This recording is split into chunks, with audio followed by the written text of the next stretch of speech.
Pak Ito, pada saat ditangani Kortas Tipikor Polri itu, Febri tersangkanya, FA itu tersangkanya di kasus Asabri. Tapi ketika kejaksaan ternyata sprindik untuk tersangka yang keluar kepada FA ini adalah TPPU. Kenapa bisa begitu, Pak? Sebetulnya ada dua, Pak ya, dua LP. Jadi mungkin perlu saya luruskan bahwa kasus ini kan unik ya, kita harus melihat kasusnya secara komprehensif ya. Bahwa yang menangani pertama mulai dari bulan Agustus tahun 2025 itu adalah Polri ya, dalam ini Kortas Tipikor. Banyak sekali yang sudah dilakukan termasuk mindiknya ya, administrasi penyidikan yang selama untuk kasus yang pertama itu LP pertama sampai 20 yang mulai dari laporan informasi sampai semuanya dilengkapi sehingga memiliki keyakinan bagi Kortas Tipikor untuk melakukan langkah hukum.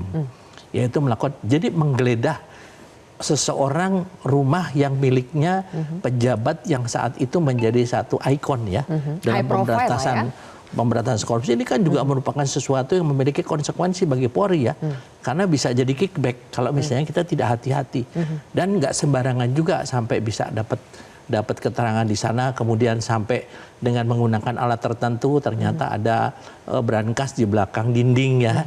Nah kan pertanyaannya kenapa harus ada brankas yang di belakang dinding, kita juga nggak tahu ya Pak ya.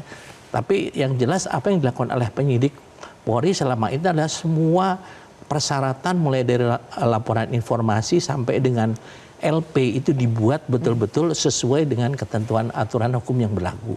Kenapa demikian? Karena kan tersangka FA ini juga memiliki hak untuk nanti mengajukan pra peradilan kan. Nanti Polri tentunya harus menghormati apapun hasil daripada sidang pra peradilan. Kita kan ingin mengungkap kasus korupsi bersama-sama. Semangatnya ini dari Bapak Presiden kan kasus korupsi harus diungkap siapapun yang terlibat. Nah kemudian kalau kita lihat tadi ya bahwa memang kelihatannya untuk kepemilikan daripada emas dan uang itu Polri juga hati-hati. Pertama kita sudah menggandeng Pegadaian ya untuk menentukan keaslian. Kemudian yang kedua bahkan dengan FBI ya, dengan Secret Service ya, kita sudah mendapatkan satu keterangan yang untuk memperkuat kira-kira barang bukti itu kira-kira asalnya dari mana, yang tentunya nanti harus di cross check ya. Cross check. Kemudian yang kedua adalah tentunya secara logika bahwa yang dilakukan Polri ini kan semuanya adalah untuk membuat terang satu perkara. Setelah ada perintah untuk menyerahkan ke kejaksaan, sekarang ini terputus kan? Tapi Polri kan selama ini sudah memeriksa 16 orang. Kemudian sekarang masih dikembangkan lagi, sehingga saya pernah mengalami dulu penanganan kasus mafia pajak itu kita lakukan bersama-sama dengan teman-teman kejaksaan.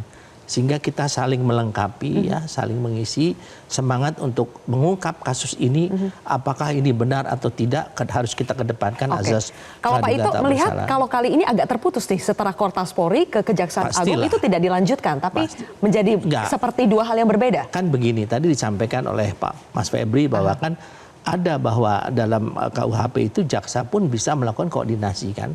Jadi ini pun juga tentunya antara pihak Kortas dengan kejaksaan kita selalu berkoordinasi. Apalagi yang menangani di Kortas Tipikor ini kan teman-temannya Mas Febri dulu.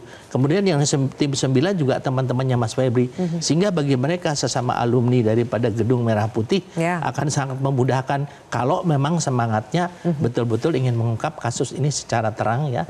Jadi harusnya adil. Kalau di kepolisian sudah tersangka untuk Asabri, harusnya di Kejaksaan Agung juga tersangka untuk Asabri juga. Ya, tapi tentunya mereka juga harus mendapatkan pendalaman ya. Sementara ini kan TPPU-nya yang baru diinikan. Kalau yang di Asabri ini kan kita juga sudah mempunyai data-data kira-kira saksi-saksi yang mengatakan pada saat kasus Asabri itu dengan penetapan dari tersangka menjadi saksi itu ada harganya. Gitu kira-kira. Download Metro TV Extend sekarang.